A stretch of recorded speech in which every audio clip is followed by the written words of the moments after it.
Hey everybody, Jake and Gino here from jakeandgino.com coming at you with another Time for Action Tuesday. And today we're talking about Jake and Gino's art of the deal.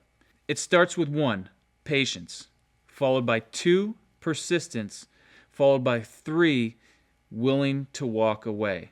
I'm going to reference a refinance that we went through that had a huge payoff for us. We started this process 8 months ago. We went to a broker. They gave us some terms. They gave us this, that, and the other thing. And you know what? When it came down to it, they were off. They didn't give us the correct loan to value that they promised.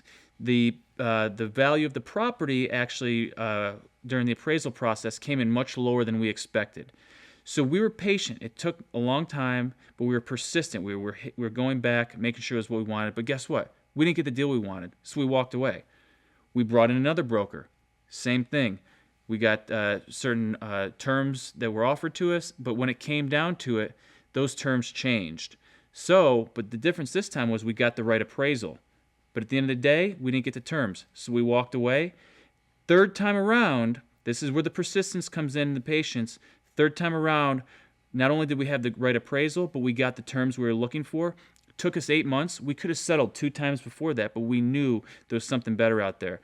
So we were patient, persistent in finding the right deal, and then finally, after walking away a couple times, we got the home run deal that we were looking for.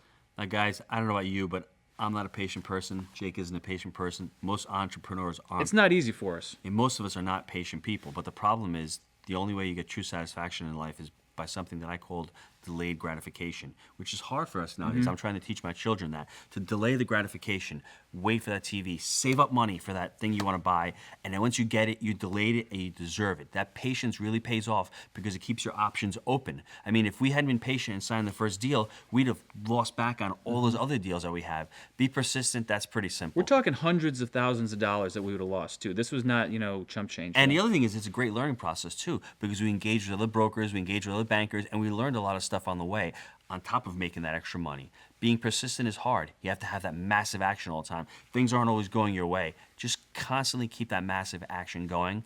And the last one, be willing to walk away. You have to be willing to walk away from the deal. That's a hard one. You've invested a lot of time, a lot of energy, but you have to spell out your terms in the very beginning. So the person who knows you're making the deal with says, listen, these are my terms. This is what I need to hit. If you're off of that, I have to walk away. We have to be willing to walk away. Don't fall in love with these deals, because if you fall in love with the deals, you're going to have a less likely chance of walking away and making a big mistake.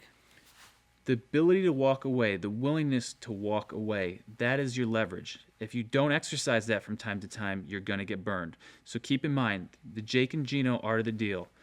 Patient, persistent, but willing to walk away. And guys, it's funny. We just went through a deal. We actually engaged the broker in the month of February on this deal. It took us until August to do the closing. I mean, it was a sizable purchase. It was about 281 units. It was a big purchase. So a lot of moving parts. The guys who were selling the property, classic mom and pop, they had a lot of emotion in this property. So it took a little bit longer, but there's so many moving parts. We had seller financing. We had 2 different banks. We had to split up into 2 different LLCs. A lot of stuff going on. A lot of emotion, a lot of egos involved, but we stayed persistent, we stayed patient, and we executed our plan. We know what we wanted at the end of the day. We used nibble techniques, we asked for little things, we asked for other things, but we knew what we wanted, we stayed persistent. And that's something easy to say, but guys, if you do that, you're really gonna hit your end goal. We were willing to walk away, but fortunately in this deal, we didn't have to, and we got it done. We closed the deal. We kept our reputation as closers, and now we're up to 502 units. Guys, thanks for watching this TFAT. Check us out on the next TFAT. We'll see you there.